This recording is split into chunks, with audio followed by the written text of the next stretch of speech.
ജനരോഷം ശക്തമാകുമ്പോഴും വൈദ്യുതി നിയന്ത്രണം തുടരുമെന്ന് ആവർത്തിച്ച് KSEB. നിയന്ത്രണം ദീർഘകാലത്തേക്ക് നീട്ടാനാണ് വൈദ്യുതി വകുപ്പ് തയ്യാറെടുക്കുന്നത്.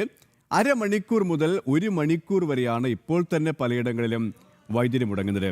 സമൂഹ മാധ്യമങ്ങളിൽ ഇന്ദിരാഘട്ടെന്ന വെളിപ്പേരും വൈദ്യുതി നിയന്ത്രണത്തിന് കൈവന്നിട്ടുണ്ട്. വിശദാംശങ്ങളുമായി ശാലിനി ചേരുകയാണ്. Shalini, good morning.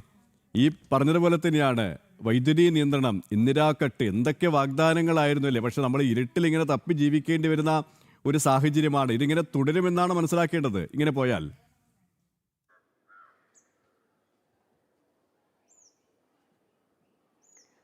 KP ഹരിശ്രീ, ഗുഡ് മോർണിംഗ്, നമസ്തേ. എന്നാലും KP സൂചിപ്പിച്ചതുപോലെ തന്നെ ഇന്ദിരാഘട്ട്, പ്രിയദർശിനി കട്ട് എന്നൊക്കെ പറഞ്ഞ സോഷ്യൽ മീഡിയയിൽ ട്രോളുകൾ സർക്കാരിനെതിരെ ഉയരുകയാണ്. കാരണം ആദ്യഘട്ടങ്ങളിൽ 15 മിനിറ്റ് മുതൽ അരമണിക്കൂർ വരെയായിരുന്നു സംസ്ഥാനത്ത് വൈദ്യുതി നിയന്ത്രണം ഏർപ്പെടുത്തിയതെങ്കിൽ ഇപ്പോൾ മണിക്കൂറുകളിലേക്ക് അത് നീങ്ങുന്നു. പലയിടത്തും അത് 3, 4, 5 തവണയായി കറണ്ട് പോകുന്നൊരു സാഹചര്യമുണ്ട്. കഴിഞ്ഞ ദിവസങ്ങളിലൊക്കെ വലിയ രീതിയിലുള്ള പ്രതിഷേധങ്ങൾ ഉയർന്നിരുന്നു. പ്രതിപക്ഷ പാർട്ടികളും അത്തരത്തിൽ പ്രതിഷേധം ഉയർത്തുകയും ചെയ്യുകയാണ്. അതിനെ ന്യായീകരിക്കുകയാണ് സർക്കാർ സംവിധാനങ്ങൾ എന്നുള്ളതാണ് മറ്റൊരു പ്രധാനപ്പെട്ട കാര്യം. ഒന്ന്, ചൂട് കാലമാണ്. പ്രതീക്ഷിച്ചത്ര മഴ ജൂൺ ജൂലൈ മാസങ്ങളിൽ ലഭിച്ചില്ല. അതുകൊണ്ട് തന്നെ പല അണക്കെട്ടുകളിലും വെള്ളം കുറവാണ്. എൽനിനോ പ്രതിഭാസം രാജ്യത്താകമാനം ഉണ്ടായിട്ടുണ്ട്. അത് കേരളത്തെയും ബാധിച്ചിട്ടുണ്ട് എന്നുള്ളതാണ് ഇതിൻ്റെ ന്യായീകരണമായി വൈദ്യുതി മന്ത്രി അടക്കമുള്ളവർ പറയുന്നത്. ആ എൽനിനോ പ്രതിഭാസത്തെ പഴിചാരിക്കൊണ്ട് രക്ഷപ്പെടാനാണ് ഇപ്പോൾ സർക്കാർ സംവിധാനങ്ങൾ ഒരുങ്ങുന്നത്. അതേസമയം തന്നെ പ്രതിഷേധങ്ങൾ കടുപ്പിക്കുകയും ചെയ്യുകയാണ് പ്രതിപക്ഷ പാർട്ടികൾ.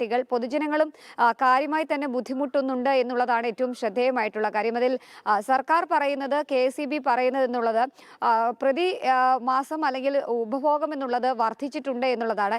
70-80 ദശലക്ഷം യൂണിറ്റ് ആയിരുന്നു സാധാരണ രീതിയിൽ ഒരു ദിവസം അല്ലെങ്കിൽ അങ്ങനെ ഉപയോഗിച്ചുകൊണ്ടിരിക്കുന്ന വൈദ്യുതിയുടെ അളവ്. പക്ഷേ അത് വർദ്ധിച്ചിട്ടുണ്ട്. ഇപ്പോൾ അത് 1000-ത്തിന് മുകളിലേക്ക് കടന്നതോടുകൂടിയാണ് ഈ ഒരു നിയന്ത്രണം ഏർപ്പെടുത്തേണ്ട സാഹചര്യത്തിലേക്ക് കാര്യങ്ങൾ എത്തിയത് എന്നുള്ളതാണ് അവർ പറയുന്നത്. അതേസമയം തന്നെ നിയന്ത്രണം നിലവിലെ സാഹചര്യത്തിൽ തുടരും എന്നുള്ളതാണ് KSEBയും അറിയിക്കുന്നത്. എന്തായാലും ഇനിയിപ്പോൾ അറിയേണ്ടത്, ഇന്നിപ്പോൾ ഫുട്ബോളിന്റെ ഫൈനൽ മാച്ചൊക്കെ അർദ്ധരാത്രിയോടുകൂടി നടക്കുന്ന ഒരു സാഹചര്യമുണ്ട്. അപ്പോൾ അതിന് പവർ കട്ട് പ്രശ്നമാകുമോ എന്നുള്ളതാണ്. കാരണം ഫുട്ബോൾ ആരാധകർ വലിയ രീതിയിലുള്ള വിമർശനങ്ങൾ ഉന്നയിച്ചിട്ടുണ്ട്. പ്രതിപക്ഷ നേതാവ് അടക്കമുള്ളവർ അതിനെ അനുകൂലിച്ചുകൊണ്ട് രംഗത്ത് വരുന്ന ഒരു സാഹചര്യം കൂടി ഈ ഘട്ടത്തിൽ നിൽക്കുന്നുണ്ട്. അതേസമയം തന്നെ പുറത്തുനിന്ന് വൈദ്യുതി വാങ്ങുന്നതടക്കമുള്ള കാര്യങ്ങളിലേക്ക് ആലോചനകൾ നടക്കുന്നുണ്ട് എന്നുള്ളതാണ് ഇപ്പോൾ KSEB അറിയിക്കുന്നത്. അതിന്റെ ഭാഗമായി NTPCയിൽ നിന്നും അദാനി ഗ്രൂപ്പിൽ നിന്നും വൈദ്യുതി വാങ്ങാനാണ് ഇപ്പോൾ സർക്കാർ ആലോചനകൾ നടത്തുന്നത്. 200 മെഗാവാട്ട് വൈദ്യുതിക്കായി കരാർ അനുവദിക്കണമെന്ന ആവശ്യത്തിന് റെഗുലേറ്ററി കമ്മീഷനും അനുമതി നൽകിയിട്ടുണ്ട്. അങ്ങനെ പ്രശ്നപരിഹാരത്തിന് ഒരു ഭാഗത്ത് ശ്രമം നടത്തുമ്പോഴും ഈ പവർ കട്ട് ഒരു തലവേദനയായി പൊതുജനങ്ങൾക്കിടയിൽ നിൽക്കുകയാണ്. KP സൂചിപ്പിച്ചതുപോലെ തന്നെ ഇന്ദിരാഘട്ട് എന്ന രീതിയിൽ സോഷ്യൽ മീഡിയയിലൂടെ ട്രോളുകളും വരികയാണ്.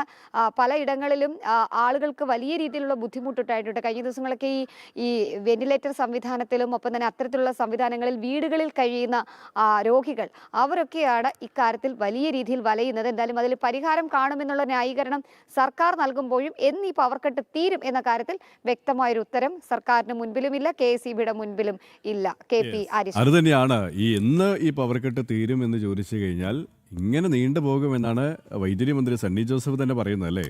അതെ, എന്തായാലും ഇരുട്ടിൽ തന്നെ ആവും കേരളം എന്ന് തന്നെയാണ് പറഞ്ഞു വെക്കേണ്ടിയിരിക്കുന്നത് അല്ലേ KP?